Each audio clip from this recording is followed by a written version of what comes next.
Buenas tardes para todos.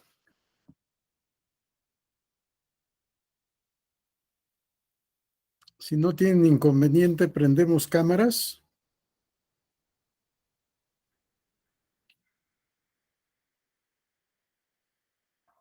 Bueno.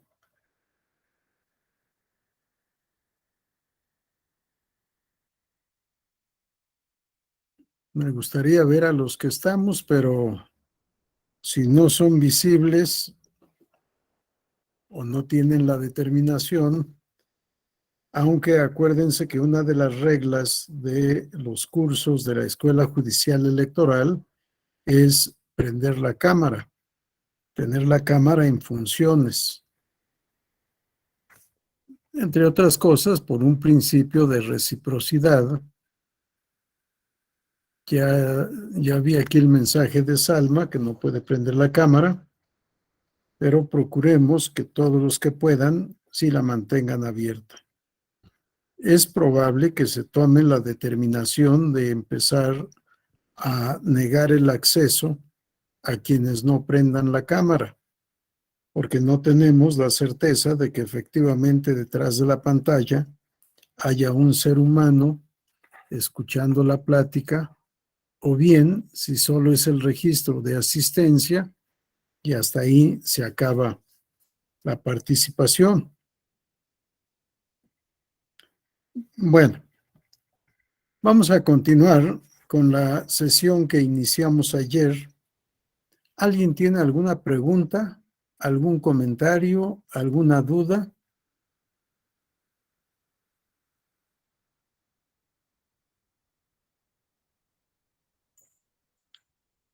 Adelante, Sujei. Hola, buenas tardes, doctor. Buenas tardes a todos y a todas. Buenas tardes.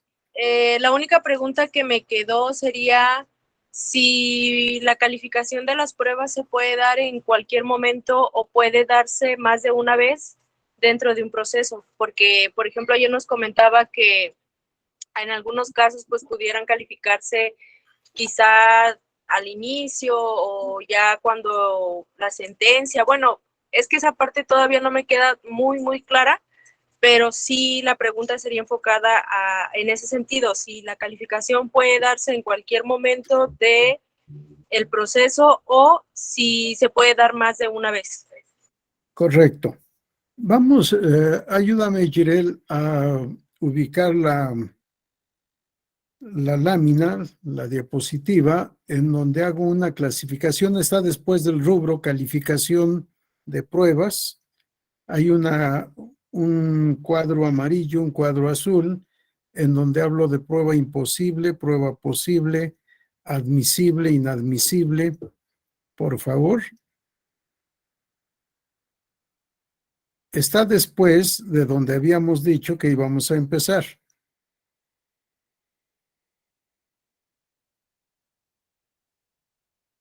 Sí, porque efectivamente la calificación se puede dar desde el inicio del proceso.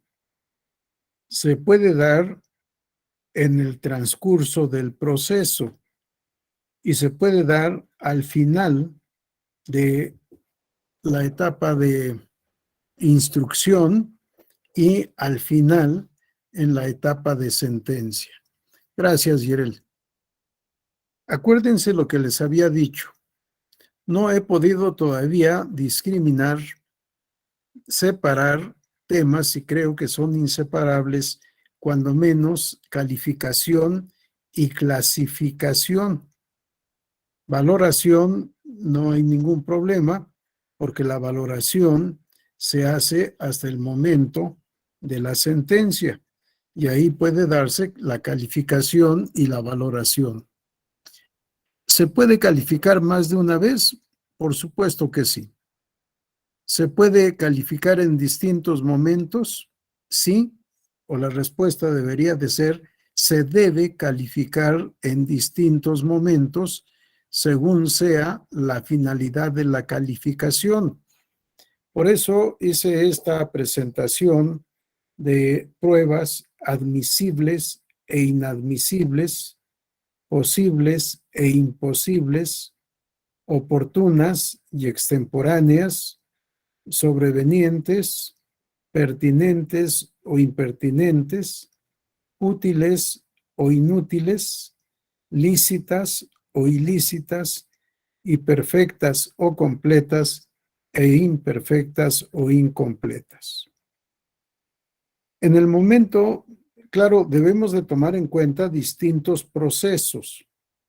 Hay procesos como el proceso civil, en donde la etapa de instrucción está señalada, está dividida de manera precisa.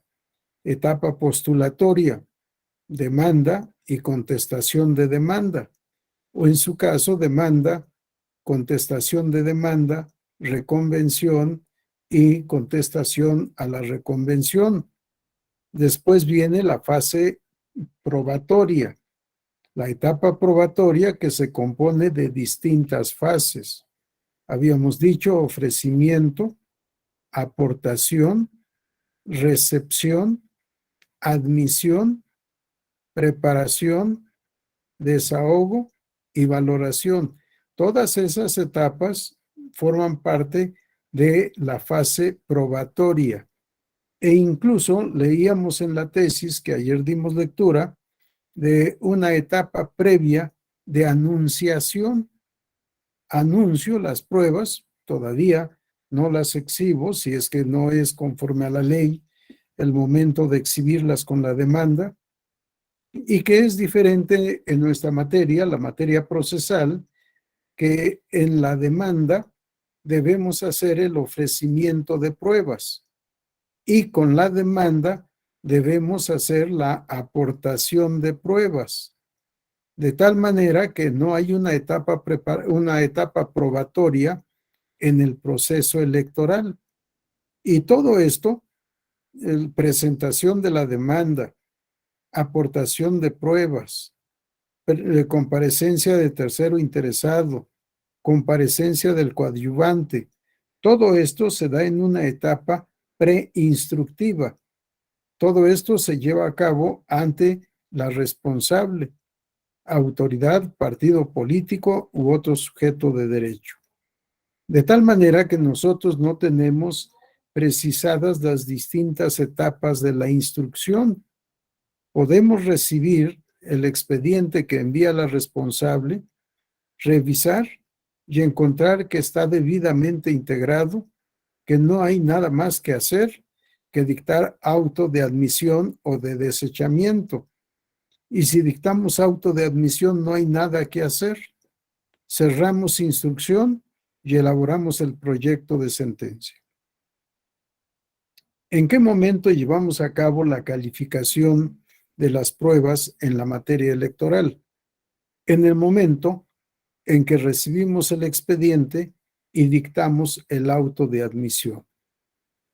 Ahí calificamos las pruebas. ¿Son todos los aspectos? No. Lo que vamos a calificar es si se trata de pruebas admisibles o inadmisibles. La admisibilidad de las pruebas depende del sistema probatorio. Si es el sistema de la prueba legal, en la que solo se aceptan las pruebas previstas en la ley y no más, o bien el de la libre prueba o de la prueba libre o de la libertad de la prueba, casos en los cuales se pueden aportar todos los elementos de prueba, todos los elementos que puedan generar convicción en el juzgador, siempre que no sean contrarias a la moral y al derecho. Si la calificación de admisible o inadmisible es en el primer momento, es cuando se tienen por ofrecidas las pruebas. Y ahí vamos a calificar si están aportadas o no aportadas. O quizá el oferente de la prueba nos diga que no tuvo acceso a las pruebas y pide al órgano electoral que las requiera. Es otro acto de calificación. ¿Procede o no procede a hacer el requerimiento de pruebas que está solicitando el actor? o el demandado, o el tercero interesado, o el coadyuvante. Sí, en el primer acto estamos haciendo la calificación y también al analizar las pruebas ofrecidas, vamos a poder determinar si son posibles o imposibles. Vamos a poder determinar si están ofrecidas a tiempo o no. Ahí está esa calificación. ¿Son relevantes? No lo sabemos. Esto lo sabremos hasta el momento en que vayamos a dictar sentencia y calificar si la prueba es relevante o irrelevante. ¿Es una prueba pertinente o impertinente? ¿Es útil o es inútil? Será hasta el momento de la sentencia, no antes. ¿Es lícita o ilícita? Podemos calificar esta licitud desde el primer momento para tener por ofrecida la prueba. O quizá en una primera impresión, en un primer análisis, concluyamos que la prueba es lícita, pero al advertir las argumentaciones, sobre todo de la responsable o demandada, podemos llegar a la conclusión de que esa prueba es ilícita, pero esto será hasta el momento de la sentencia. Si pudimos haberla tenido por ofrecida porque la calificamos en el primer momento como lícita, pero después de todas las constancias de autos y de lo aducido principalmente por la responsable, podemos concluir que la prueba es ilícita. Y en el momento de resolver, declararemos que esa prueba es inadmisible. Si ya la habíamos calificado y la volvemos a calificar, no hay ningún problema. La prueba es perfecta, es completa o es incompleta, es imperfecta. Ayer hablaba de una fotocopia simple. Al momento de tener por ofrecidas las pruebas, puedo tener por ofrecida la fotocopia simple, pero quizá al momento de dictar sentencia advierta que es una prueba fundamental, una prueba de especial importancia, que lo correcto es perfeccionarla. Y entonces se ordena el perfeccionamiento. Estamos calificando, no dictamos sentencia, dictamos un auto para mejor proveer o para mejor resolver a fin de perfeccionar la prueba y después poderla valorar. Sí, la calificación puede ser o al principio o al final. Al principio, es decir, inmediatamente después de su ofrecimiento para poder determinar su admisión o inadmisión. Ahí estamos calificando. Sí, depende de la prueba, depende de la trascendencia de la prueba y de la calificación que queramos dar. Insisto, si lo que vamos a calificar es su relevancia, su utilidad, su perfección, tal vez sea todo esto hasta el final, hasta el momento de dictar sentencia. Pero si vamos a calificar su admisibilidad, su posibilidad, su oportunidad, pues eso, e incluso su licitud, eso lo haremos al principio, sin que esto implique que no podamos modificar la calificación posteriormente. No sé si quede claro. Para todos, por supuesto, porque es un tema un tanto novedoso que no llevamos a la práctica comúnmente en la actividad profesional que realizamos. En este tema de prueba legal, acuérdense lo que tenemos, por ejemplo, en el procedimiento especial sancionador. En el procedimiento especial sancionador no son admisibles todo tipo de pruebas. Tenemos una limitante sumamente especial. Solo las pruebas documentales y las pruebas técnicas. El artículo 472, párrafo 2. En el procedimiento especial sancionador no serán admitidas más pruebas que la documental y la técnica. ¿Sí? No hay libertad probatoria. Estamos ante la prueba legal. Solo son admisibles las pruebas que el legislador dispuso, en este caso, la Ley General de Instituciones y Procedimientos Electorales. En este procedimiento, solo estas pruebas. En el procedimiento ordinario, tenemos mayor libertad, aunque también en la Ley General del Sistema de Medios de Impugnación pareciera que se asume el sistema de la prueba legal. El artículo 14, párrafo 1, dispone para la resolución de los medios de impugnación previstos en esa ley, solo podrán ser ofrecidas y admitidas las pruebas siguientes, y enumera, de tal manera que desde el momento en que tenemos por ofrecidas, hacemos la calificación y determinamos cuáles son admisibles y cuáles son inadmisibles. Podemos calificar cuáles son lícitas y cuáles son ilícitas. Espero que quede contestada la pregunta y que el tema quede claro. Si hay algún comentario, adelante.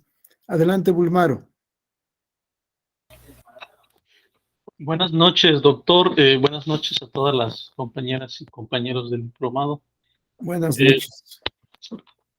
Doctor, como usted sabe, los medios de impugnación en materia electoral, pues el tiempo, por ejemplo, para impugnar son de 4 días, ¿no? Hay sus excepciones.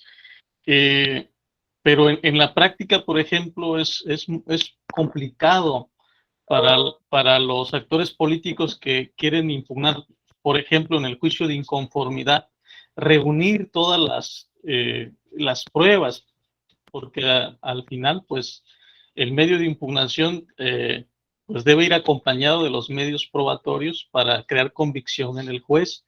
Y lo que hemos visto en la práctica es que pues los juicios pues no se ganan, bueno, los juicios y recursos no se ganan en muchas ocasiones, pues porque falta la prueba, ¿no? Entonces, ¿no le parece que 4 días es muy poco? Pensando particularmente en un juicio de inconformidad, doctor. Gracias. Por supuesto, con gusto, Wilmaro. Por supuesto que el plazo es breve, pero esto obedece también a la brevedad del tiempo que se tiene para poder resolver. Si revisamos los plazos que tenemos para resolver, son plazos brevísimos. Si pensamos en primera instancia, quizá la primera instancia, es decir, la instancia local, quizá se disponga de más tiempo que en la instancia federal. En la instancia federal, el tiempo apremia, los plazos son breves. Los medios de impugnación se caracterizan por ser juicios sumarios. No podemos dar más tiempo porque esto implicaría que no se podrían resolver juicios y recursos antes de la fecha constitucional o legalmente señalada para la toma de posesión del cargo unipersonal o la instalación del órgano colegiado. Si resolvemos después, viene el problema jurídico-político. Si declaráramos la nulidad de una elección después de que se ha instalado el Congreso, por ejemplo, desde el punto de vista estrictamente jurídico no tendría ningún problema decir se declara la nulidad con efectos retroactivos. Sí, pero aquel diputado que ya rindió protesta, que ya está en el ejercicio de sus facultades como diputado, estará conforme y los votantes estarán conformes con el resultado jurisdiccional después de que se ha instalado el Congreso. ¿Ayudará esto a mantener el equilibrio jurídico-político en la sociedad? ya sea Estado o Federación, o se prestará a conflictos políticos, no jurídicos, porque jurídicamente podría estar bien, pero políticamente podríamos generar muchos problemas. De tal suerte que una limitante constitucional es resolver todos los juicios y recursos antes de la fecha de toma de posesión del cargo o de instalación del órgano colegiado. Y me parece prudente esta limitante constitucional, pero esto implica que todos tengamos que trabajar con mayor celeridad, con mayor prontitud, sin incumplir los principios de certeza y seguridad jurídica, de exhaustividad en las sentencias. Claro, para el abogado postulante y para la parte litigante, efectivamente 4 días son pocos. Sin embargo, el juicio de inconformidad se sustenta o bien en lo que pasó durante toda la etapa preparatoria, de lo cual como abogados debemos de tener el cuidado de tener toda la información del desarrollo de esa etapa preparatoria, incluso de haber ido agotando los recursos que se motivaran con motivo del desarrollo de esa etapa preparatoria.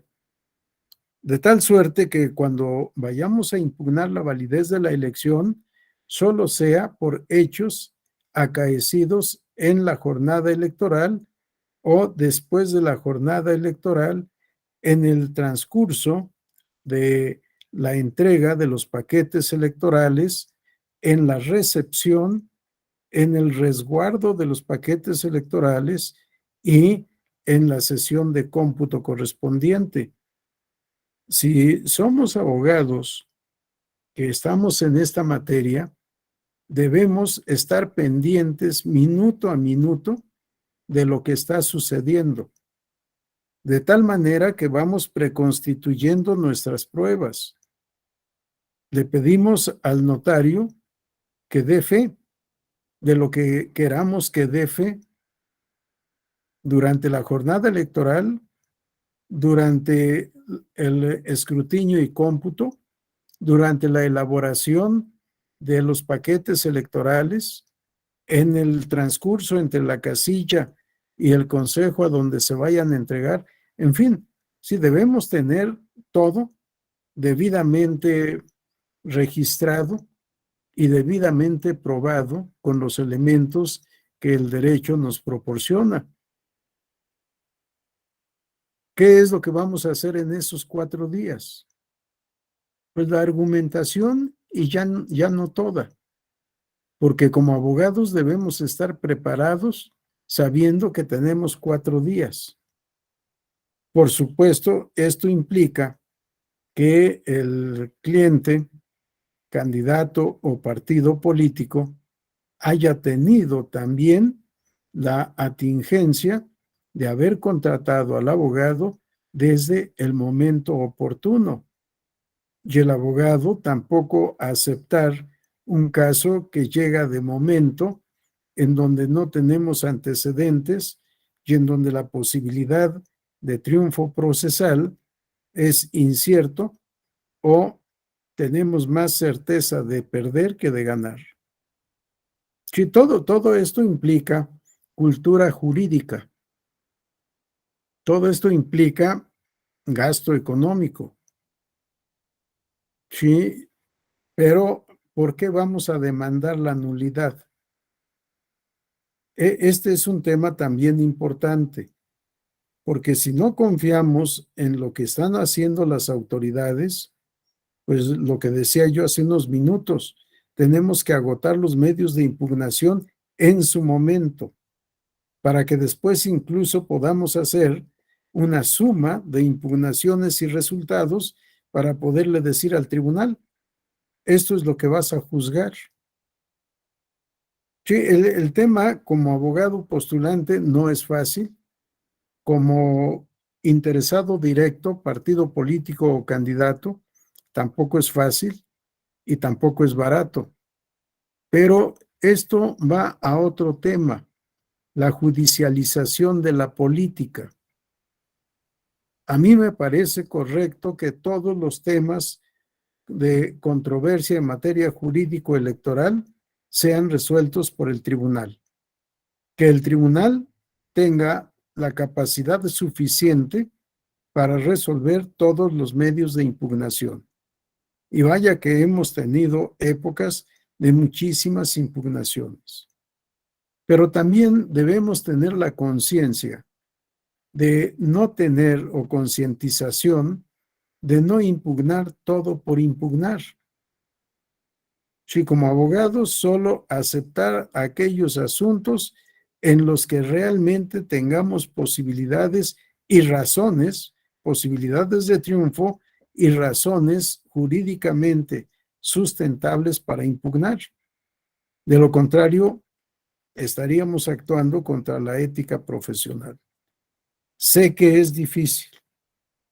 Sé, por supuesto, también de circunstancias económicas difíciles, pero el derecho se tiene que ejercer con ética, con profesionalismo, con responsabilidad, de tal manera que no aceptar un asunto que probablemente no tenga los elementos de prueba suficientes para poder demostrar que tenemos la razón. Ahora, para impugnar una elección, pues normalmente todos los elementos de prueba están en los expedientes que tienen las autoridades, salvo los acontecimientos de hecho el día de la jornada electoral. Pero eso, pues debemos de tratar de documentar, de hacer constar en elementos probatorios pertinentes, adecuados, para poder exhibir o aportar con el escrito de demanda. Sé que no es fácil, por supuesto. No he sido abogado postulante en la materia electoral. Fui algún tiempo postulante en materia fiscal. Y en materia fiscal, pues debe uno de tener el cuidado de tener toda la información fiscal del contribuyente para poder aportar las pruebas que sean indispensables para el caso. Lo que se lleve a cabo durante una auditoría en materia fiscal, pues lo mismo, tratar de documentar, de participar y si no, pedirle a un fedatario público que esté con nosotros para el desahogo de la diligencia. No lo pueden impedir los auditores. Es un derecho que se tiene para que se preconstituya una prueba que después nos pueda ser útil. En fin, el tema es difícil, es cierto, los plazos son breves, pero no nos queda alternativa. No recuerdo quién hizo la pregunta.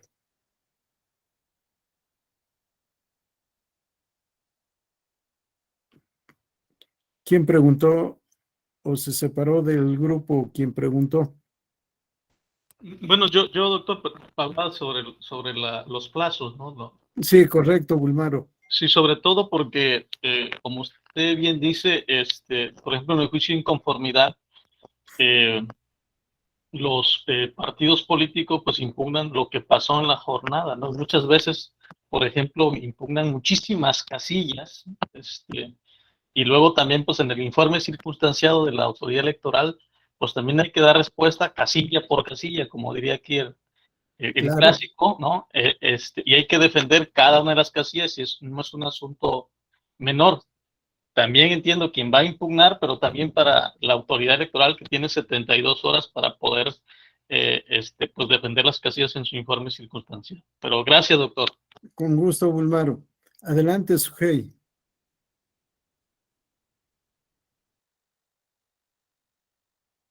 Sí, bueno, yo nada más quería como complementar un poco lo que comentaba doctor, porque definitivamente los tiempos en la materia electoral, pues son, digamos, cumplen dentro de todos los principios constitucionales el de inmediatez y pronta justicia a los peticionarios, ¿no? Que tengan esta inmediatez para resolver cualquier situación.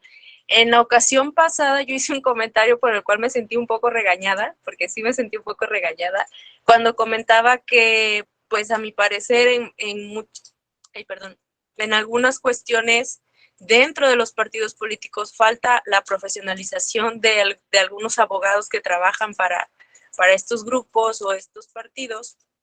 Y yo muchas veces hago este comentario por una experiencia que tuve en 2021, participé como representante general de un partido político y cuando nos mandaron a capacitación para el día de la jornada electoral, pues afortunadamente yo ya había conocido los cursos virtuales de la escuela judicial y ya había tomado un par de cursos de los que vienen, que uno puede ir tomando a sus propios tiempos. Y en serio, cuando nos dieron la capacitación, todo mal y nos daban información incorrecta y nos hablaban de cosas que o podrían ser cosas ciertas, pero que no todos entienden porque lo hablaban en un lenguaje tan técnico que pues no todos son abogados y no todos van a comprenderlo. ¿Y qué es lo que pasa? Que bueno, cuando se suscitan algunas situaciones dentro de las casillas y hacen un escrito de protesta, a veces o no lo hacen bien o no saben realmente cuál es el alcance de esta acta o de este escrito, que si bien es cierto, para los juicios de inconformidad no son un requisito de procedibilidad, pero puede funcionar como una prueba para que el juzgador tenga una perspectiva mayor de lo que está pasando, de lo que pudo pasar, y erróneamente, pues los partidos no se toman este tiempo de capacitar a sus representantes en buena medida y para proteger justamente esta parte que comentaba el compañero Bulmaro, que por el corto tiempo, pues las pruebas a veces pueden verse un tanto limitadas, pero si hicieran las cosas bien desde un principio, al llegar a este punto se facilitaría mucho el poder tener una prueba un poco más eficaz, ¿no? Y bueno, también desde mi punto de vista, dar más días para la demanda, desde mi punto de vista, sería fomentar un poco la flojera, porque pues hemos visto que en algunos casos nos esperamos hasta el último día. Si nos dan 10 días, en el 9º día apenas estamos viendo el escrito y el día 10 lo vamos a poner, ¿no? Entonces, a mí me parece correcto los 4 días. Desde luego, como abogados hay que conocer la ley, hay que conocer los términos y hay que conocer justamente esta parte que yo creo que es fundamental. El ofrecimiento de las pruebas en materia electoral tiene que ser muy importante para un abogado que está dentro de esta rama. Gracias. Gracias, Hey. Si el regaño fue de mi parte, te ruego una disculpa, pero no fue la intención. Y efectivamente lo que dices del escrito de protesta. El artículo 51 de la Ley General del Sistema de Medios de Impugnación establece el escrito de protesta por los resultados contenidos en el acta de escrutinio y cómputo de la casilla es un medio para establecer la existencia de presuntas violaciones durante el día de la jornada electoral. Si yo veo como juzgador un escrito de protesta presentado ante la mesa directiva de casilla, me genera mayor confianza de veracidad a que si el escrito de protesta fue presentado ante el Consejo Distrital, por ejemplo, antes del inicio de la jornada electoral, la sesión de cómputo. ¿Por qué? Porque puede ser un documento prefabricado, hecho para poder demostrar algo que probablemente no aconteció. ¿Por qué? Porque es después del día de la jornada electoral cuando se presenta. Sin embargo, la que se presentó en mesa directiva de casilla me hace pensar que efectivamente lo que se dice que sucedió, así aconteció. Sí, esto ya va en la valoración de la prueba. Si en la calificación es admisible, no importa en qué momento y en dónde se presentó, siendo conforme a derecho. Pero en la valoración no le doy el mismo valor a un escrito de protesta presentado en mesa directiva de casilla que el escrito de protesta presentado en consejo. antes del inicio de la sesión de cómputo. En fin, son temas muy, muy interesantes y es cierto, hace falta mucha preparación. Yo lo veo en la facultad, lo veo con mis alumnos que quieren ser especialistas en derecho electoral. En la clase de fundamentos constitucionales del derecho electoral, les pido que lean la Constitución completa. Muchos se niegan a hacerlo. Nadie puede ser especialista en ninguna materia, pero en especial en derecho electoral, si no leen la Constitución. Sí, porque los fundamentos constitucionales del derecho electoral están casi en todos los artículos de la Constitución. Otro día platicaremos de estos temas y quizá me anime a dar alguna plática sobre este tema en próximas semanas. Adelante, Alfredo.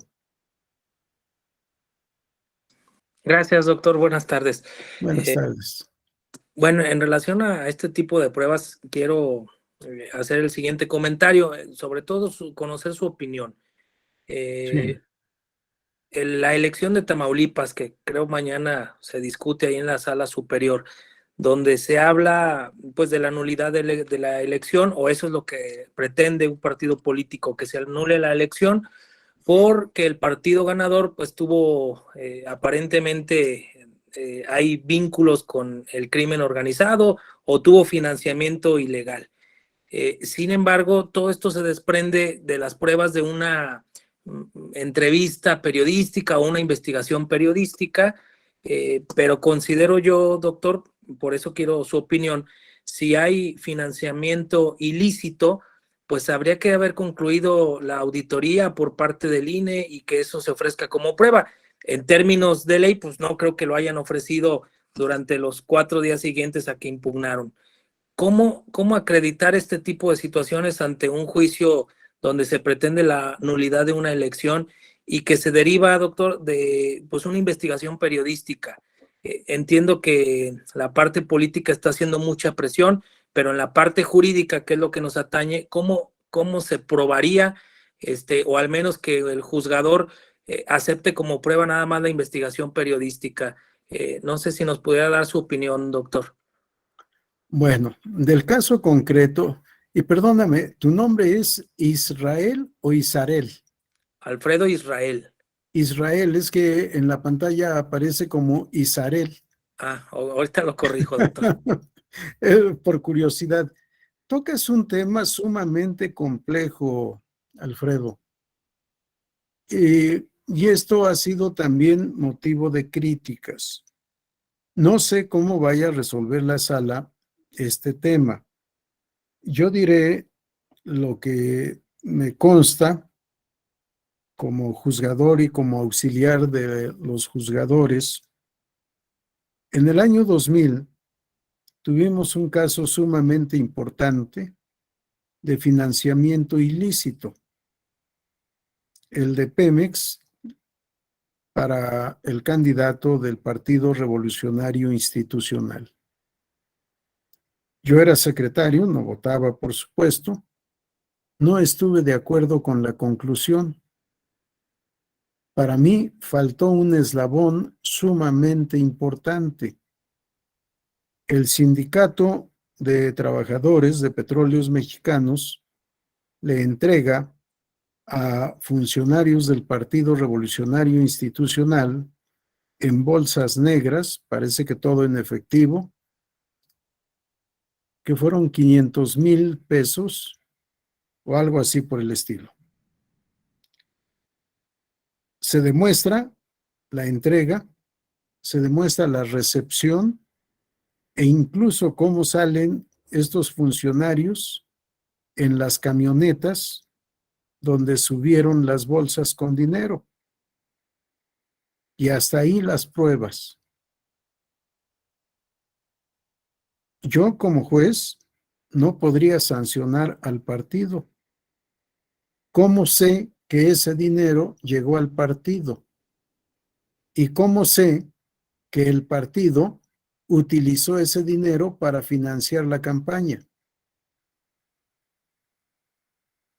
¿Por qué no pensar que alguien o algunos inteligentes que ya veían el destino de la elección, de que el PRI no la iba a ganar, y se pagaron una indemnización de retiro de manera previa con ese dinero? No es una aseveración, porque no me consta. Es algo que pudo haber sucedido. Dirían los penalistas, una línea de investigación. Sí, pero no puedo sancionar al partido por algo que no está demostrado, que es que haya recibido ese dinero.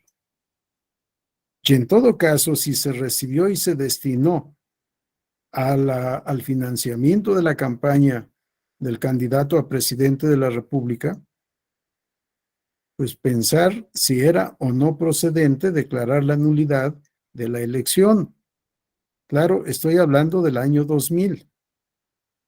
Nadie pensaba en que se pudiera anular la elección de presidente de la República. Es más, en 2006, todavía la mayoría de los que se dedicaban al estudio del derecho electoral sustentaban la tesis de que no se podía declarar la nulidad de la elección de presidente de la República porque no hay disposición legal o constitucional que así lo establezca. Yo en 2006 hice un agregado a mi libro Derecho Procesal Electoral Mexicano para sustentar la tesis de que sí se podía anular la elección de presidente de la República. La edición o la impresión del libro fue en los primeros días del mes de julio de 2006. De tal manera que cuando creo que Arturo Zárate me preguntó si se podía o no anular la elección de presidente, le dije que no le podía contestar esa pregunta, pero a cambio le di un ejemplar de mi libro con un separador en la página donde trataba yo el tema, diciendo que sí se puede anular la elección de presidente de la República. Y en el Universal, al día siguiente, a 8 columnas, apareció: el Tribunal Electoral puede declarar la nulidad de la elección de presidente de la República, Flavio Galván. Pero publicó no como declaraciones, sino que transcribió párrafos de mi libro, lo cual hizo un trabajo periodístico honesto, bien hecho, que no daba lugar a reclamación porque yo sustentaba esa tesis. Y lo mismo pasó en 2006 y pasó en 2012, no sucedió en 2018. Hablar de financiamiento ilícito en 2012, en 2006 no, en 2006 fue otro problema, en 2012 sí se habló de financiamiento ilícito. Pero son temas que no puede investigar el tribunal, que no puede con la brevedad de plazos y tampoco tiene facultades de investigación el Instituto Nacional Electoral. ¿Quién tiene que investigar? Pues tiene que ser la Procuraduría General de la República, ahora Fiscalía General de la República. Para eso están, para investigar la comisión de hechos ilícitos. ¿Qué es lo que puede hacer el instituto? Y me parece que no ha hecho. Son auditorías, pero auditorías in situ. Sí, auditorías en el territorio nacional, en el distrito, en la entidad federativa, para poder apreciar toda la propaganda que hay y hacer un avalúo para ver si efectivamente lo que informan los partidos políticos y los candidatos coincide con lo que en la vida práctica se da. Sí, esto por supuesto es una labor extraordinaria. Para mí la fiscalización se debe federalizar, no nacionalizar, no tener un órgano único nacional fiscalizador de gastos de campaña, sino 33 órganos fiscalizadores. Cada instituto electoral de cada entidad tiene que llevar a cabo la fiscalización de los recursos de campaña en su entidad. Si el trabajo se hace entre 33, es probable que se pueda llevar a buen término. Yo dudo mucho que la fiscalización que nos presenta el instituto coincida con la realidad. Es imposible físicamente llevar a cabo la revisión, la fiscalización de los gastos de todos los precandidatos, porque desde ahí empieza la obligación jurídica, de todos los candidatos, de todas las elecciones.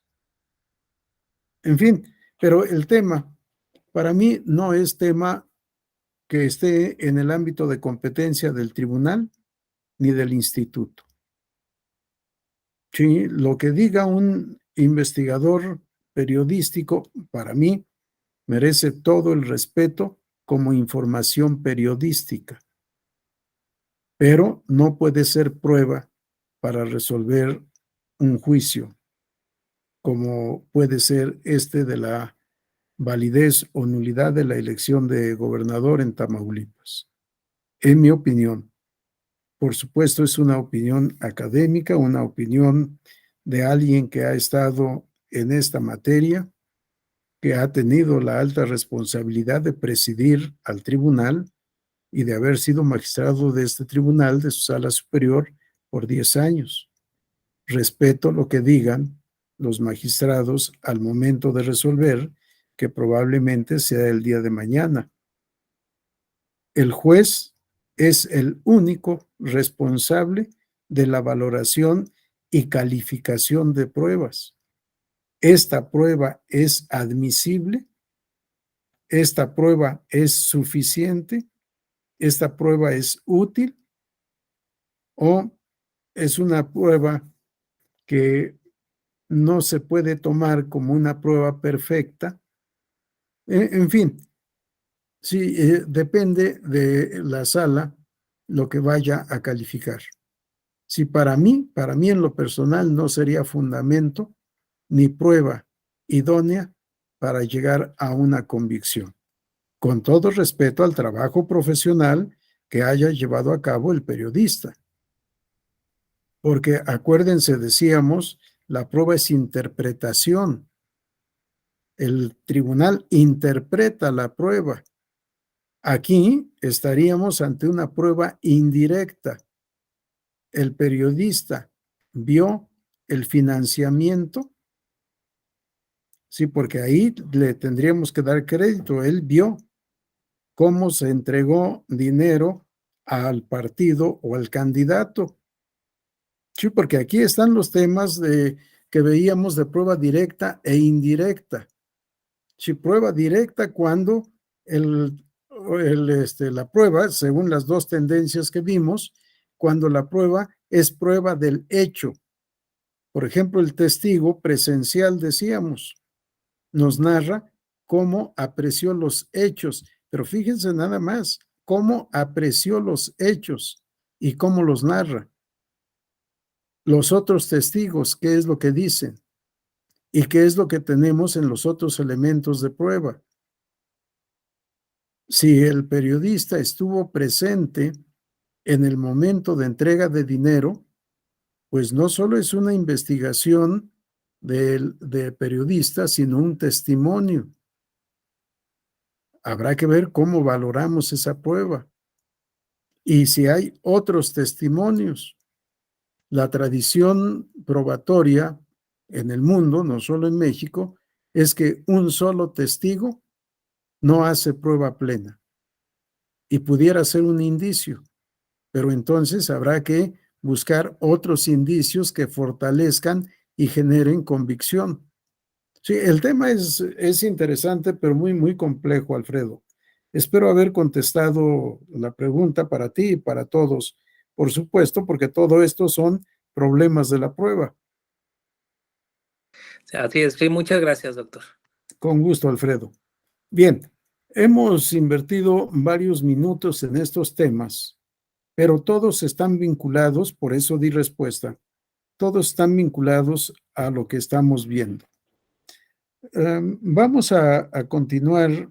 Ya no sé en qué parte de las diapositivas estamos, Jirel, pero a ver si tenemos a la vista el de sistemas probatorios y sistemas de valoración de la prueba, solo para hacer un recordatorio rápido. Sí, en este tema de calificación, valoración de las pruebas, tenemos que atender, les decía yo hace unos minutos, a los sistemas probatorios. Prueba legal, cuando es el legislador el que nos dice cuáles son las pruebas admisibles. Y no se pueden admitir más pruebas que las previstas en la ley. Esto ya lo hemos visto en términos del Código Federal de Procedimientos Civiles, que asume esta tesis, y el otro sistema de la libertad probatoria o prueba libre, que en vía de ejemplo señalábamos el Código de Procedimientos Civiles para el Distrito Federal, en donde se autoriza que el tribunal pueda allegarse de todos los elementos de prueba que le puedan generar convicción. Y, por supuesto, limitantes, que la prueba no sea contraria a la ley o a la moral, que no sean contrarias a la moral o al derecho. Vamos a la siguiente diapositiva, por favor. Entonces, a la anterior. A la anterior. Antes de esa. Antes de esta. A ver, ¿a dónde dejé? A ver, vamos antes de la tesis, por favor. Antes. Aquí está. Sistemas de valoración de las pruebas. Gracias, Jirel. Sistema de valoración de pruebas. Sí, decíamos el de la tarifa legal o prueba tasada. El legislador ya determinó cuál es el valor probatorio de cada uno de los elementos de prueba. La confesional, la testimonial, la pericial, la científica, incluso la prueba documental pública, la documental privada, etc. Reconoce cuáles son las pruebas y le otorga un valor probatorio a priori y en términos generales. Y el juzgador no tiene más que aplicar las reglas de valoración de pruebas que ya están en la ley. En contraposición, hablábamos de la libre valoración o íntima convicción, en donde el tribunal valora las pruebas según su leal saber y entender, y a nadie le tiene que explicar por qué llegó o cómo llegó a esa conclusión. De la libre convicción, libre apreciación o libre valoración. Y decíamos la tendencia que actualmente prevalece en casi todos los ámbitos del derecho, el de la sana crítica, en donde la valoración debe ser conforme a las reglas de la lógica, a las máximas de la experiencia, al sano raciocinio. Eso es la sana crítica. Por tanto, se debe expresar en la sentencia la motivación y fundamentación de la valoración. Es decir, estos razonamientos que llevaron al juzgador a concluir lo que concluyó. La sana crítica es la valoración conforme a las reglas de la lógica y máximas de la experiencia. Las reglas de la lógica, es decir, del recto raciocinio, de lo que la generalidad considera como correcto, el recto raciocinio. Y todo debe estar manifestado al momento de dictar sentencia. ¿Cómo fue que llegamos a esa conclusión? ¿Cómo fue que valoramos las pruebas? Vamos ahora a otro tema, a donde después, Jirel, después de sistemas probatorios.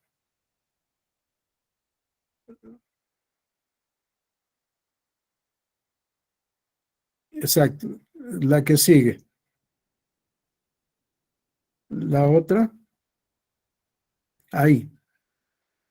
Uno de nuestros subtemas es estándar probatorio en el Sistema Interamericano de Derechos Humanos.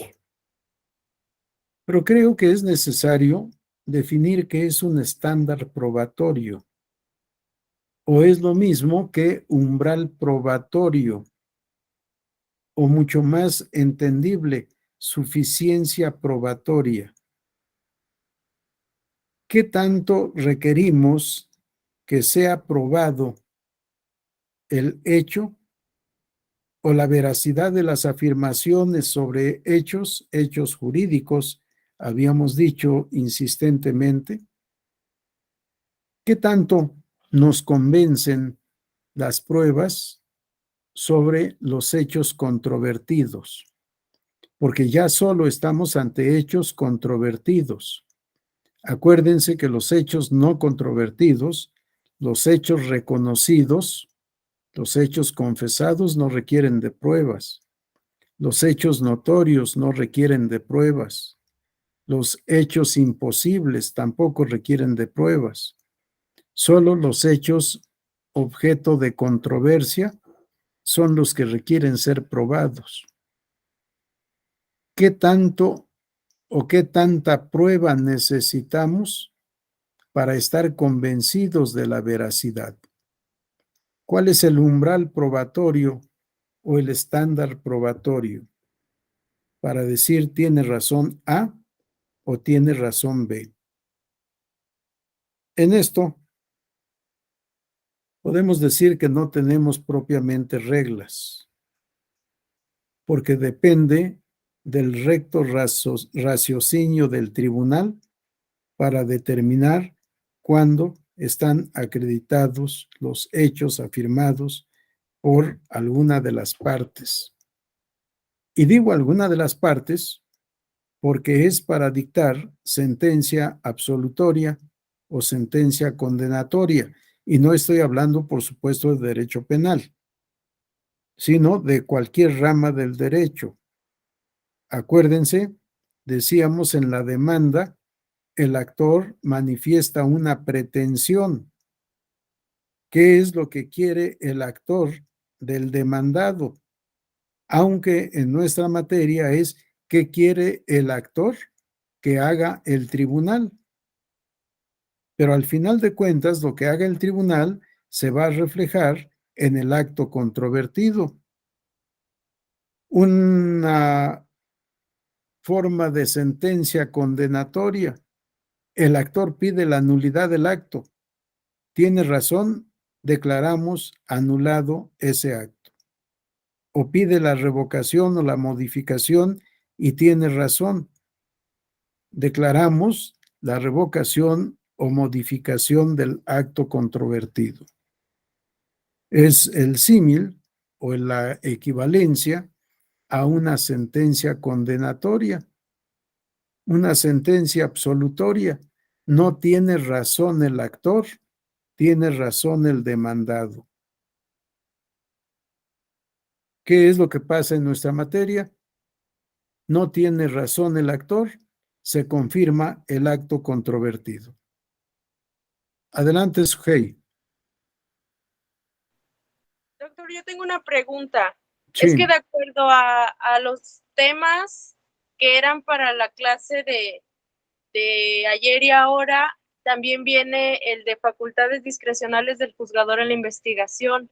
Claro. Y es antes que del estándar probatorio. No sé si por descuido o hay un descuido, no puse atención si ya lo comentó o se brincó ese subtema. No, acuérdense que de esto ya habíamos hablado y dijimos, y lo he estado diciendo de manera reiterada. El tribunal tiene la facultad, y lo dijimos en la clase de ayer y en la clase de hoy lo he vuelto a decir. El el tribunal tiene la facultad de ordenar el desahogo de diligencias probatorias, ya sea para traer a juicio pruebas que no hay, que no están, que no fueron ofrecidas por ninguna de las partes, o bien para perfeccionar una prueba. Y ejemplifiqué con la fotocopia. Sí, una fotocopia, y dije que para la corte no tiene valor probatorio alguno, en lo cual les dije no coincido con la corte. Por supuesto que sí tiene valor probatorio. Primero, prueba que existe un original, y segundo, puede ser un indicio. Pero si es una prueba sumamente importante, ordeno su perfeccionamiento. Y esto lo dije ayer. ¿Cómo perfecciono? Solicitando cotejo y certificación. ¿En dónde está el original? Cotejen que esta copia coincide con el original y además la certifican. ¿Sí? Una diligencia de perfeccionamiento de la prueba. Pero ya habíamos leído con antelación algunos artículos tanto del Código Federal de Procedimientos Civiles como del Código de Procedimientos Civiles para el Distrito Federal a manera de ejemplo. Dijimos, los tribunales no tienen restricción alguna para ordenar el desahogo de diligencias probatorias, sin incumplir el principio de igualdad procesal para actor y demandado. Son las llamadas diligencias para mejor proveer, que la Corte denomina diligencias para mejor resolver. Si los tribunales tienen facultades amplias para ordenar el desahogo de diligencias probatorias, para traer a juicio las pruebas que no están o para su perfeccionamiento. Sí, lo habíamos dicho. Lo que falta, de acuerdo a los temas, es raciocinio. Pero eso quiero dejarlo al final. ¿Sí? No sé si con esto quede resuelta la inquietud, Sujei.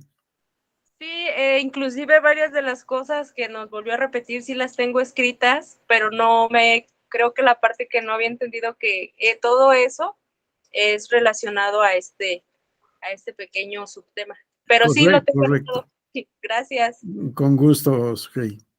Bien, vamos a la siguiente lámina, por favor. Estándares probatorios. Este es un concepto genérico que tomé de varios autores o de varias tesis. Estándares probatorios son los criterios que indican cuándo se ha conseguido la prueba de un hecho. Sí, ¿cuál es el estándar probatorio? No podemos establecer una regla. Y vamos a ver un ejemplo, si nos da tiempo, creo que sí, tenemos tiempo suficiente. Estándar probatorio, los criterios que indican cuándo se ha conseguido la prueba de un hecho. Esto es un tema subjetivo. Depende del tribunal, del sujeto juzgador, cuando considera que las pruebas que obran en el expediente son suficientes para poder resolver, teniendo por acreditados los hechos controvertidos. Si considera que son insuficientes, no puede decir dejo de resolver, no puede decir declaro empate. No hay empate en un proceso. O tiene razón uno o tiene razón el otro. No son suficientes las pruebas que tengo, viene nuevamente esta facultad de los tribunales. Ordenar diligencias para mejor proveer. Ya tengo agotado todo el proceso en su fase instructiva. Ya escuché alegatos. Estoy en la etapa de juicio. Y al analizar las pruebas, al recrear todo el caso, al analizar los hechos narrados, los hechos controvertidos e incluso los no controvertidos, llego a la conclusión de que me faltan pruebas. Ordeno el desahogo de las diligencias probatorias que considere necesarias. Facultades probatorias del tribunal, del juzgador. ¿Puedo llevar a cabo antes estas diligencias? En mi opinión, no. Por eso decía también de la calificación de las pruebas. Aquí quizá pudiera yo llegar a otra clasificación de pruebas, suficientes e insuficientes. Ya tengo todo, pero no es suficiente, no estoy convencido de en qué sentido resolver. ¿Hacen falta pruebas? Ordeno como tribunal el desahogo de nuevas diligencias probatorias. Hace falta un mejor estudio de las pruebas, un mejor análisis del caso concreto en su integridad, pues volver a estudiar, volver a repasar todos los elementos de hecho, de derecho, todos los elementos probatorios, las argumentaciones, en su caso incluso el desahogo de periciales, de inspección judicial o jurisdiccional, de desahogo de testimonial, de confesionales, si fuera el caso, para poder llegar a una convicción. Insisto, si la conclusión es no hay pruebas suficientes, ordeno el desahogo de diligencias probatorias necesarias para poder estar en aptitud jurídica de dictar una sentencia conforme a derecho. En materia penal, esto es mucho más grave, lo vamos a ver al final. Vamos a la siguiente lámina, por favor, Jirel. Estándares probatorios en el Sistema Interamericano de Derechos Humanos, que es el punto al que nos lleva el temario que tenemos. Vamos a la siguiente, por favor, Jirel. Para conocer el estándar, me pareció necesario citar el reglamento de la Corte Interamericana de Derechos Humanos. En el capítulo correspondiente a la prueba, artículos 57, 58 y 59. El 60 fue nada más para que supieran la consecuencia final de estas diligencias. Artículo 57, admisión.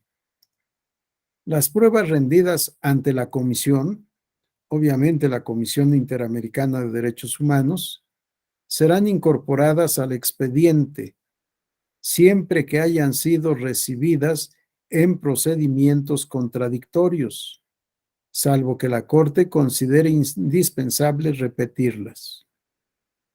¿Cuál es el principio contradictorio?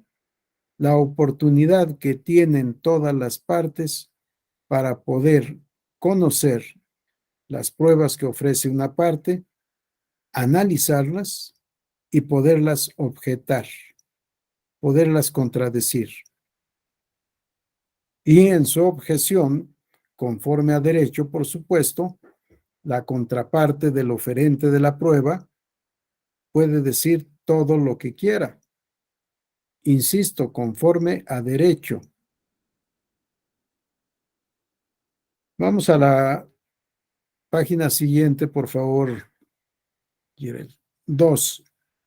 Excepcionalmente, y oído el parecer de todos los intervinientes en el proceso, la Corte podrá admitir una prueba si el que la ofrece justificare adecuadamente que por fuerza mayor o impedimento grave no presentó u ofreció dicha prueba en los momentos procesales establecidos en los artículos 35.1, 36.1, 42 y 41.1 de este reglamento.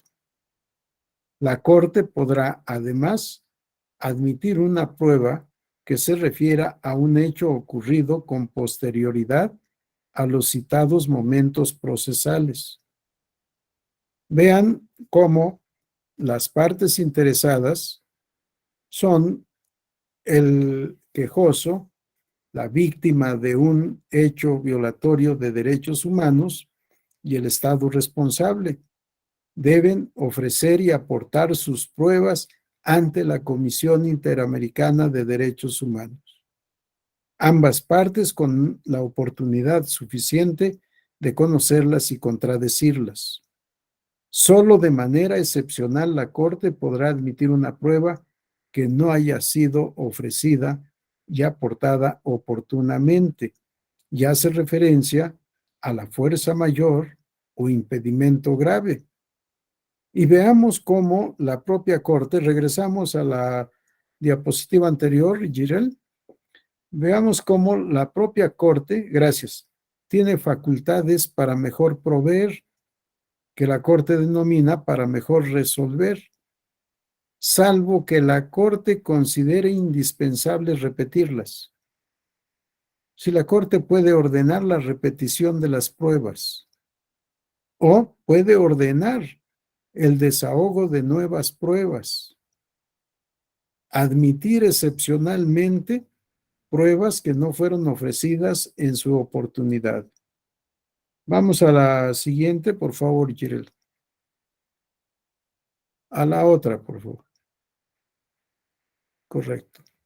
Artículo 58, diligencias probatorias de oficio. En cualquier estado de la causa, la Corte podrá: A. Procurar de oficio toda prueba que considere útil y necesaria. En particular, podrá oír en calidad de presunta víctima, testigo, perito o por otro título a cualquier persona cuya declaración, testimonio u opinión estime pertinente. B. Requerir de la comisión, de las víctimas o presuntas víctimas o sus representantes, del Estado demandado y, en su caso, del Estado demandante, el suministro de alguna prueba que estén en condiciones de aportar o de cualquier explicación o declaración que a su juicio pueda ser útil. Vamos a la siguiente, por favor. C. Solicitar a cualquier entidad, oficina, órgano o autoridad de su elección que obtenga información, que exprese una opinión o que haga un informe o dictamen sobre un punto determinado. Mientras la Corte no lo autorice, los documentos respectivos no serán publicados. D. Comisionar a uno o varios de sus miembros para que realicen cualquier medida de instrucción, incluyendo audiencias, ya sea en la sede de la Corte o fuera de esta. E. En el caso de que sea imposible proceder en los términos del inciso anterior, los jueces podrán comisionar a la secretaria para que lleve a cabo las medidas de instrucción que se requieran. A la secretaría, perdón, no a la secretaria. Vamos a la siguiente diapositiva, por favor. Artículo 59, prueba incompleta o ilegible. Todo instrumento probatorio presentado ante la Corte deberá ser remitido de forma completa y plenamente inteligible. En caso contrario, se dará a la parte que la presentó un plazo para que corrija los defectos o remita las aclaraciones pertinentes. De no ser así, esa prueba se tendrá por no presentada. Regresamos al artículo 58, por favor, Jirel. Vean cómo todo esto son facultades para mejor proveer o mejor resolver. Son facultades de la Corte, pero que tiene todo tribunal. En materia probatoria, en cualquier estado de la causa. Fíjense, ante la Corte Interamericana de Derechos Humanos, no importa en qué fase del proceso se esté. La Corte puede procurar de oficio, nos dice el reglamento, toda prueba que considere útil y necesaria. Este criterio aplica para todos los tribunales, para todos los juzgadores. Todo tribunal tiene facultad de ordenar de oficio el desahogo de una diligencia probatoria, si es que esa prueba no obra en el expediente. Por supuesto, siempre que el tribunal considere que es útil, que es necesaria para poder resolver. Y esto es lo que tiene que motivar y fundamentar siempre todo tribunal cuando ordene el desahogo de una prueba de oficio. No la ofreció el actor, no la ofreció el demandado, no la ofreció el coadyuvante, tampoco el tercero interesado, y cuando participe tampoco el Ministerio Público, nadie. Pero el tribunal considera que hace falta, que es necesaria para resolver. Ordena el desahogo de esa diligencia probatoria. Si los tribunales no tienen limitaciones, no tienen límites para ordenar el desahogo de diligencias probatorias. Bueno, claro, tampoco es una facultad absoluta. Como toda autoridad, debe el tribunal actuar conforme a derecho, siempre de manera fundada y motivada. Siempre tendrá que explicar por qué y con fundamento en qué. No es simplemente porque se le ocurra. No es simplemente porque es el tribunal y lo puede todo. No. Toda actuación, absolutamente todas las actuaciones de los tribunales deben estar debidamente fundados y motivados. Creo que les he platicado, cuando llegué al Tribunal Fiscal de la Federación, yo no tenía práctica jurisdiccional, y menos en una materia tan especializada como era la materia fiscal. El primer día de trabajo, mi secretaria, taquimecanógrafa, me entregó un paquete de expedientes y me dijo: licenciado, el acuerdo de hoy. Y yo me pasé, no sé si 1, 2 o 3 horas revisando los expedientes, hasta que mi secretaria, seguramente fastidiada, me dijo: licenciado, no sabe, ¿verdad? Le dije: no, Lulu, no sé. Cogió el paquete de expedientes, me dijo: yo lo hago, no se preocupe. Yo hice los acuerdos para el magistrado fulano, para el magistrado sutano, también los puedo hacer para usted. Y así empecé a trabajar. Ya cuando leí el acuerdo que hizo, pues empecé a modificar. A ver, lo que está diciendo es correcto, pero ¿con fundamento en qué?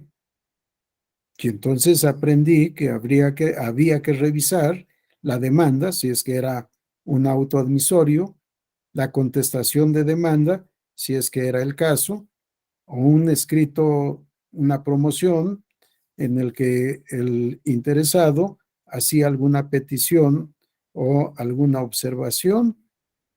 Pues no es nada más téngase por presentado a Juan Pérez en representación de la empresa X promoviendo juicio de nulidad fiscal, se admite la demanda y notifíquese y corra traslado al demandado.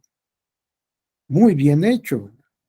Para ser secretaria taquimecanógrafa, y me enseñó, por supuesto, extraordinariamente bien hecho. Pero para ser de abogado, una lástima. A ver, se admite la demanda. ¿Por qué? ¿Cuáles son los requisitos de procedibilidad? ¿Están satisfechos en este caso? ¿Con fundamento en qué consideramos que están satisfechos? ¿Con fundamento en qué vamos a notificar al demandado. ¿Y cómo le vamos a notificar? ¿Personalmente? ¿Por correo? ¿Por estrados? ¿Cuáles son las formas de notificación de la ley? ¿Le vamos a correr traslado con qué? ¿Con copia de la demanda y todos sus anexos o algunos anexos? ¿Y con fundamento en qué? Si todo acto de tribunal debe estar debidamente fundado y motivado. Estuve en el Tribunal Fiscal casi 10 años, en sala regional aproximadamente 3 o 4 años. Cuando salí de sala regional, mis modelos, mis formatos de autos de todo tipo eran copiados por mis compañeros, algunos con autorización mía y otros sin autorización. Pero qué bueno que sirvió para que corrigieran la práctica que tenían durante no sé cuántos años. Si para mí es fundamental que todo acto de autoridad esté debidamente fundado y motivado. Y no solo es para mí, es con fundamento en lo previsto en el artículo 16 de la Constitución. Todo acto de molestia, no es necesario que sea de molestia, puede ser un acto favorable al gobernado, pero debe estar debidamente fundado y motivado. En la materia administrativa, el gobernado puede ser demandado y la autoridad puede ser actora. Cosa rara, ¿verdad? Pero si hay un acto de autoridad administrativa que beneficia al gobernado y que fue indebidamente emitido, debe la autoridad solicitar su anulación por el Tribunal de Justicia Administrativa y tiene que demandar al particular beneficiado. Vean cómo no nada más los actos de molestia deben estar debidamente fundados y motivados. Todo acto de autoridad debe estar debidamente fundado y motivado. Regresando a la Corte, para que la Corte pueda ordenar de oficio el desahogo de una diligencia probatoria, tiene que estar debidamente fundada y motivada. Nos tiene que decir por qué considera necesaria y útil la prueba que está ordenando desahogar. ¿Por qué considera que es útil y necesario que el testigo, que el perito, que la víctima, etcétera, manifiesten algo, declaren algo que le interesa? O incluso el Estado. ¿Por qué el Estado debe informar para tomar ese informe como medio probatorio? Si todos los tribunales tienen facultades para ordenar el desahogo de diligencias probatorias, yo me quedo con lo que muchos autores califican como expresión caduca, para mejor resolver, para mejor proveer. En nuestro temario creo que en alguna parte está como facultades discrecionales del tribunal. No, para mí no es una facultad discrecional. Es un deber jurídico del tribunal para resolver conforme a derecho. Y eso llega al momento de calificar las pruebas o quizá al momento de evaluar las pruebas. Concluyo al estar evaluando que algo falta. Ordeno el desahogo de la diligencia probatoria necesaria.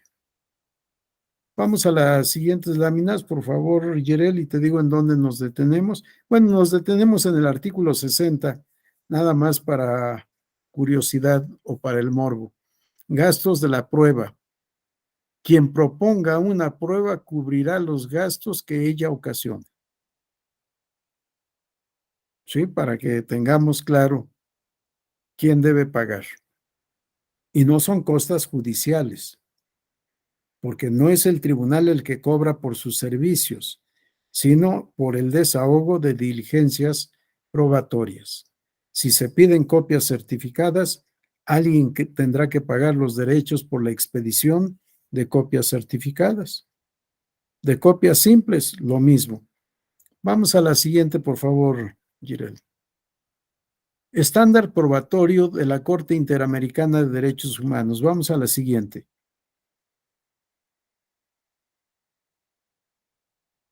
Esto lo tomé de una obra de Alberto Bovino titulado La actividad probatoria ante la Corte Interamericana de Derechos Humanos, publicada en SUR, Revista Internacional de Derechos Humanos, número 3, año 2, 2005, edición en español. Está consultable en la página y ahí están los datos de la página de internet de donde tomé esta información. Entendemos por estándar probatorio el grado de convicción que hay que dar por verificado para considerar probado un hecho en un momento procesal determinado. Sí, un tanto complejo, pero ya habíamos visto antes: estándar probatorio, umbral probatorio o suficiencia probatoria. Cuando consideramos que las pruebas que obran en el expediente son suficientes, adecuadas, para poder resolver el caso, teniendo por acreditados en uno u otro sentido los hechos controvertidos. Vamos a la diapositiva siguiente. El estándar probatorio es laxo, pero no por la dificultad de conseguir pruebas más contundentes, sino en todo caso por las peculiaridades del derecho internacional de los derechos humanos. Su fin consiste en proteger a los seres humanos de acciones del Estado. Atribuir responsabilidad al Estado exige menos requisitos que atribuir responsabilidad penal personal. El estándar probatorio en la Corte Interamericana de Derechos Humanos es laxo, si no se requieren muchas pruebas. ¿Por qué? Porque se conoce de la violación de derechos humanos, de la que se queja el gobernado.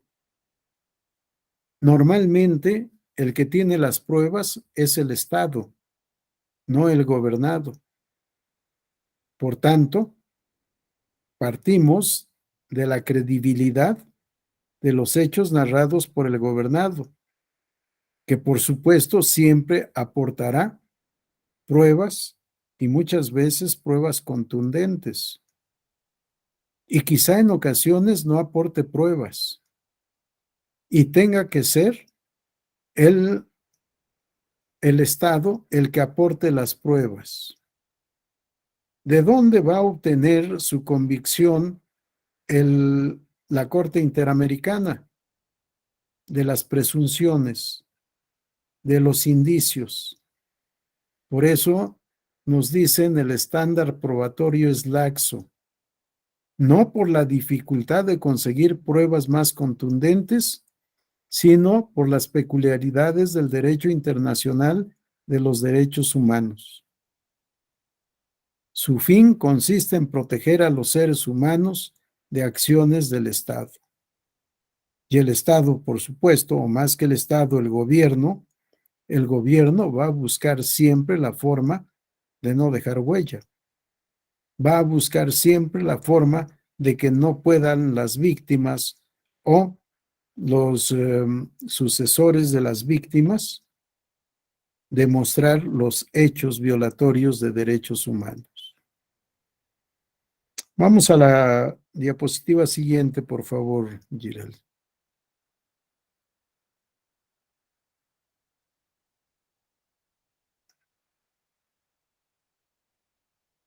Para poder constatar estas aseveraciones, busqué un caso del conocimiento de la Corte Interamericana de Derechos Humanos. Girel, cambiamos de diapositiva, vamos a la siguiente. Gracias. El caso de la comunidad Mayagna Sumo Aguastingui contra Nicaragua. Sentencia del 31 de agosto de 2001, que era un problema de determinación de ámbito territorial de esta comunidad indígena, de esta comunidad originaria, cuyos terrenos no fueron respetados y el Estado otorgó una concesión a una empresa. Y por eso el tema nos dice fondos, reparaciones y costas.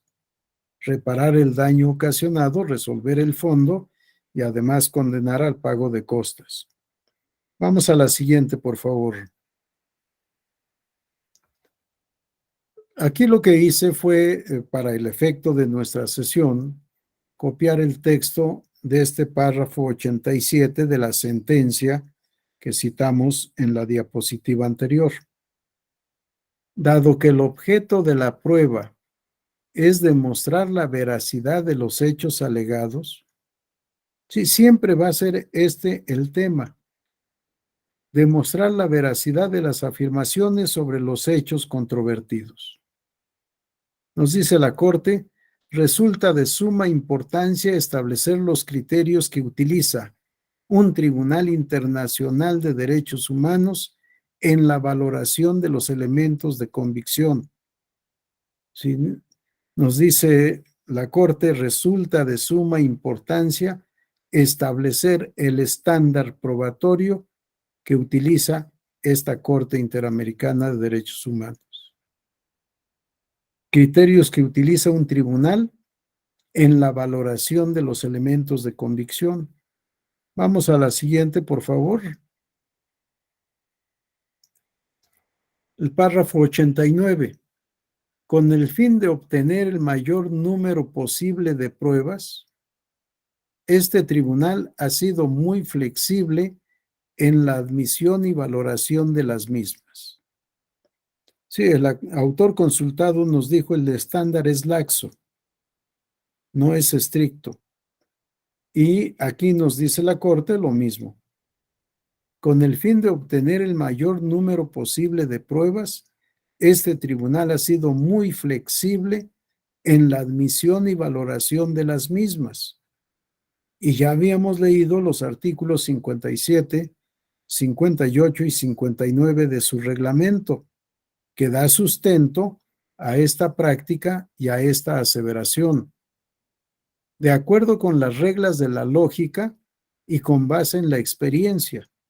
Si estamos hablando del sistema de valoración de pruebas conocido como sana crítica, de acuerdo con las reglas de la lógica y con base en la experiencia. Un criterio ya señalado y aplicado con anterioridad por la Corte es la ausencia de formalismo en la valoración de la prueba. El procedimiento establecido para los casos contenciosos ante la Corte Interamericana ostenta características propias que lo diferencian del aplicable en los procesos de derecho interno, no estando el primero sujeto a las formalidades propias del segundo. Si las formalidades en materia de ofrecimiento, admisión, desahogo y valoración de pruebas ante la Corte Interamericana son mucho menos estrictas que las previstas en las leyes procesales de cualquier estado. Vamos a la siguiente, por favor. Como ejemplo de todo esto, y quizá vamos bueno, dejamos ahí. Un tema que nos falta es razonamiento de la prueba. ¿En qué número estamos, Jirel?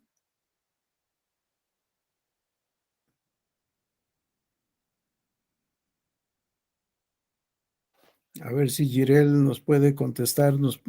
¿En qué lámina estamos, Jirel? 38 de 39. 38 de 39. Gracias, Jirel. Vamos a la 2 y después vamos a regresar a la 38.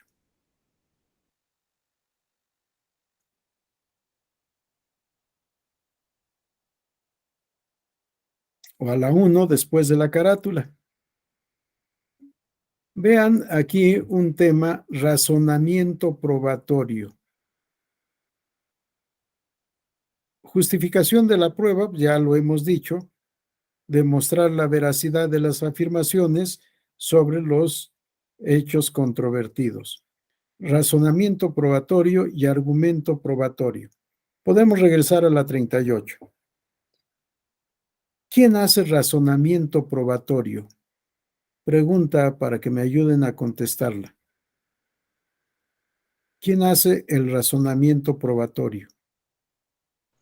¿El juzgador? El juzgador. ¿Alguna otra opinión?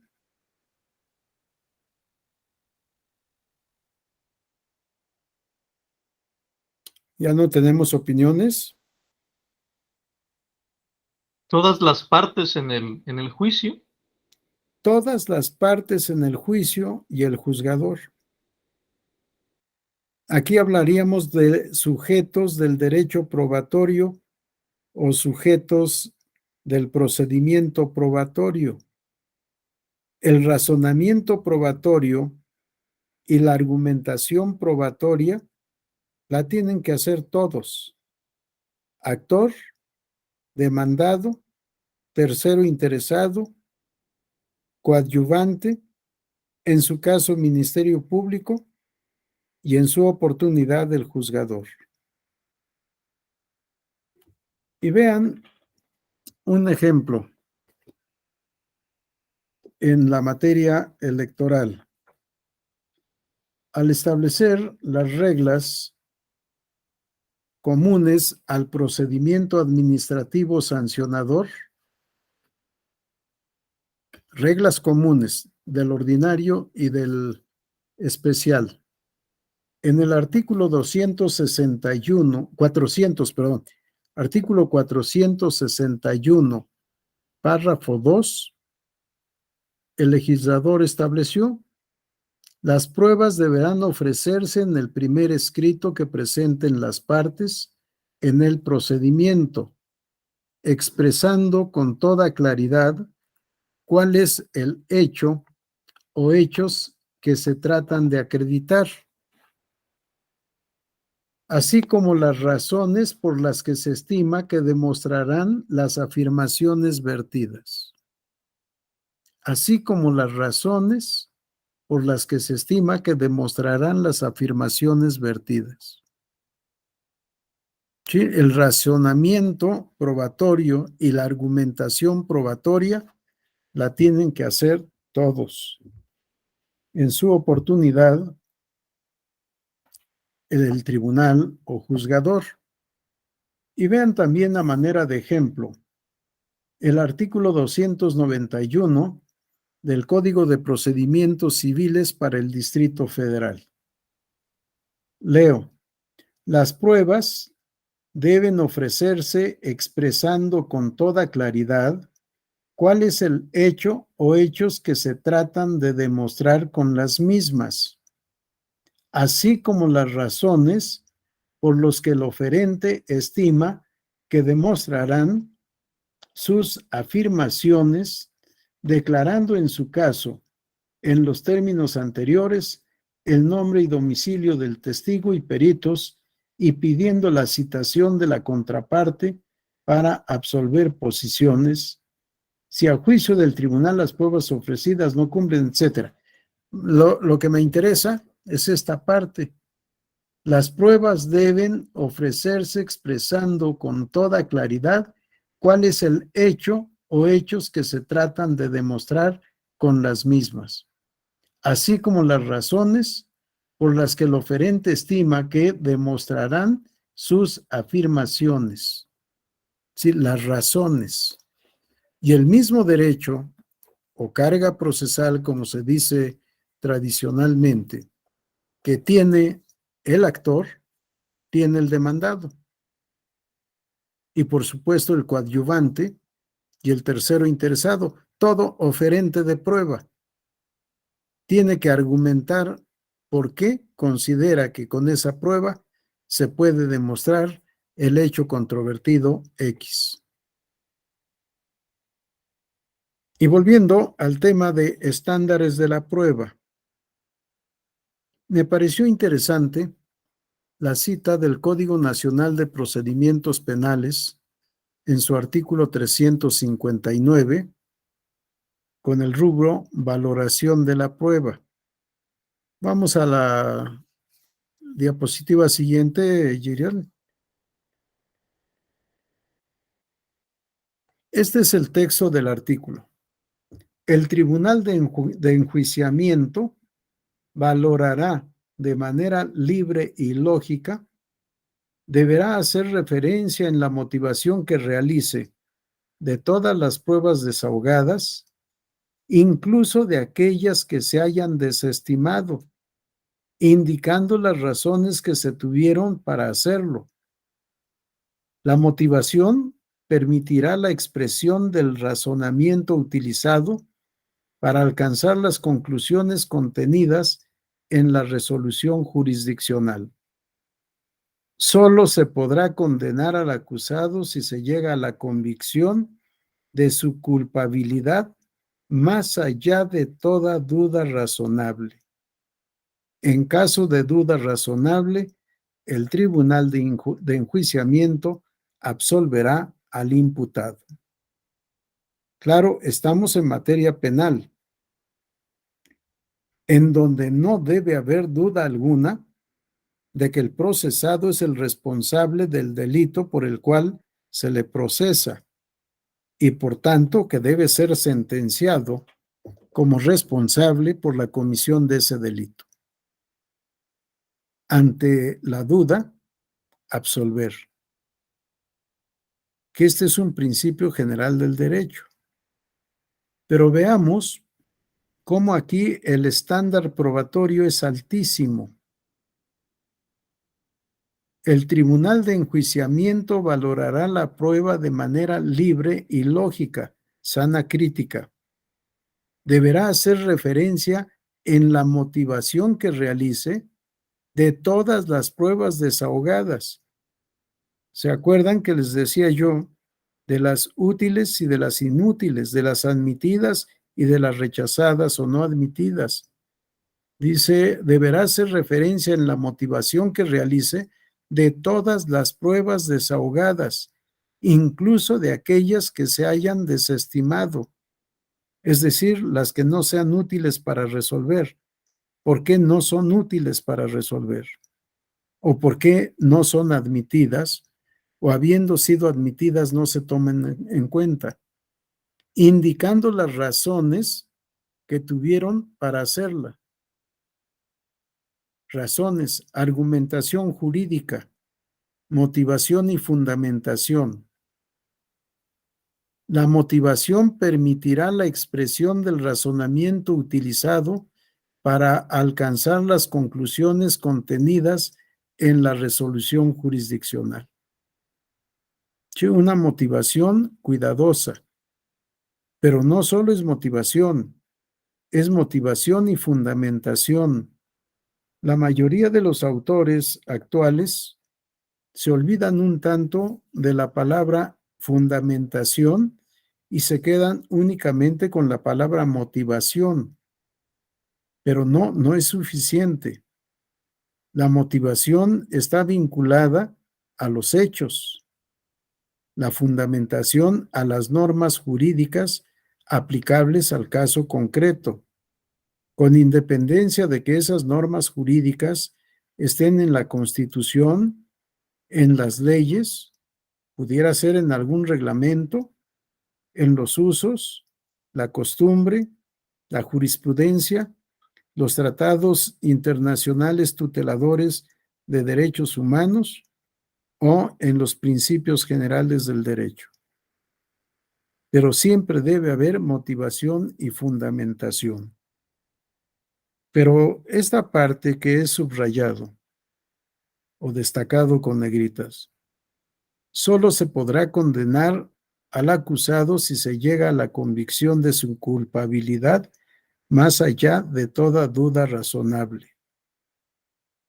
Siempre que haya una duda razonable en cualquier juicio, no puede el tribunal resolver. Cuando haya una duda razonable, tiene que revisar nuevamente las constancias de autos y, si es necesario, debe ordenar el desahogo de diligencias para mejor proveer o mejor resolver. No puede un tribunal con una duda razonable dictar una sentencia. En el caso penal, dice, no se puede condenar al acusado si se llega a la convicción de su culpabilidad, solo se podrá condenar más allá de toda duda razonable. Es decir, que no haya dudas, que haya convicción plena. No me acuerdo qué jurista dice que el estándar probatorio en materia penal debe ser del 99.99% sobre la convicción. Sí, el estándar probatorio es altísimo, a diferencia de la defensa de derechos humanos que veíamos en la Corte Interamericana, en donde es flexible, es laxo. Nuestro sistema de valoración de pruebas también es un tanto flexible, tratándose de comunidades indígenas, de pueblos, comunidades y miembros de comunidades indígenas. Y ahora también en materia de violencia política en contra de las mujeres por razón de género. Son reglas un tanto. Podemos suspender la presentación, Jirel. Gracias. En la materia electoral no tenemos no tenemos un estándar probatorio único. Depende de quién se trata de juzgar, a quién se va a juzgar. Tenemos actualmente otro tema, tratándose de niños, adolescentes y de personas mayores de edad. Sí, aunque es el mismo sistema probatorio, el mismo sistema de valoración de pruebas y las mismas reglas probatorias, las reglas están en la ley, el estándar probatorio no es igual. Sí, depende de a quiénes estamos juzgando. Y esto, insisto, no lo podemos escribir, no puede estar en reglas, es caso por caso, conforme a la convicción del tribunal. Suspenderé en esta parte la exposición, son 8:52. Si tienen ustedes comentarios, dudas, preguntas, observaciones, lo que quieran, podemos aprovechar los minutos que nos faltan.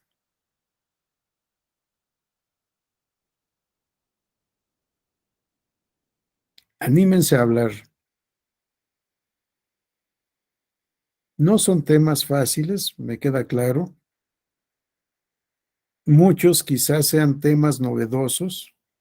Es un diplomado en Derecho Probatorio y desafortunadamente en ninguna parte, salvo en posgrado y en algunas especialidades, nos enseñan Derecho Probatorio, cuando es una materia de especial relevancia, en donde todavía no tenemos incluso unidad doctrinal. Tenemos todavía muchas variantes entre los tratadistas de la materia y muchas variantes que se explican porque la mayor parte del derecho procesal científico y del derecho probatorio científico pues se hace en el contexto del derecho procesal civil y del derecho procesal penal, no del derecho procesal administrativo, no del derecho procesal constitucional, mucho menos del derecho procesal electoral que existe en muy pocos países. En Europa, a la materia electoral no se le da la importancia que tiene en América Latina.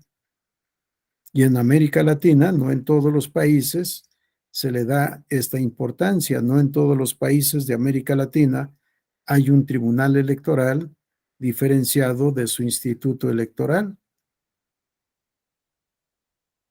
Así que nosotros realmente estamos haciendo una doctrina procesal electoral que día a día se va renovando, se va perfeccionando. El derecho procesal electoral no existía.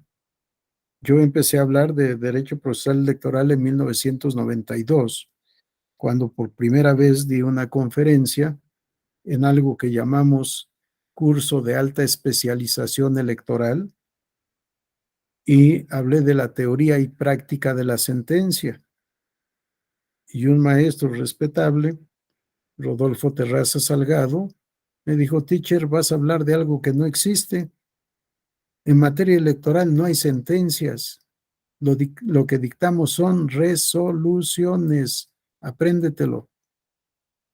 Y efectivamente, la palabra sentencia no existía en las leyes electorales. Bueno, ahora seguimos hablando de juicio de inconformidad y de recurso de apelación. Todavía no uniformamos nuestro lenguaje jurídico procesal, pero yo en 1992 empecé a hablar del tema. En 1993 registré como tema de tesis de doctorado el derecho procesal electoral mexicano. En 1996 presenté el trabajo ya concluido. Desde 1994 y finales de 93, algunos profesores en México empezaron a hablar del derecho procesal electoral, y mi libro fue publicado hasta 1997, y creo que de ahí para acá es cuando hemos hablado más del derecho procesal electoral. Y ahora estamos hablando del derecho probatorio en materia electoral. Vamos avanzando, pero por supuesto que sí hay muchas novedades. Si hay comentarios, adelante. Si no hay comentarios, daremos por concluida la sesión de hoy y continuaremos en próximas oportunidades. Bien, ya que nos estamos quedando solos, o creo que nos han abandonado 2 o 3, pero me da gusto verlos: Bulmaro, Sujei, Alfredo, Genis Andrés, a Luis Antonio, a Guillermo Memo Durán. Me da mucho gusto verlos, compartir con ustedes estas reflexiones, estas experiencias, y espero que continuemos en otras sesiones platicando de estos o de otros temas. Estúdienlos, son apasionantes, y en la vida práctica ayuda mucho el estudio para hacer mejor nuestro trabajo profesional. No importa en dónde estemos, en un instituto, en un tribunal, en un partido político, en un despacho, en donde estemos, siempre será positivo el estudio. Les agradezco mucho su atención y espero volverlos a ver en otra oportunidad. Estudien mucho, que descansen, buena suerte y gracias por su atención. Hasta luego.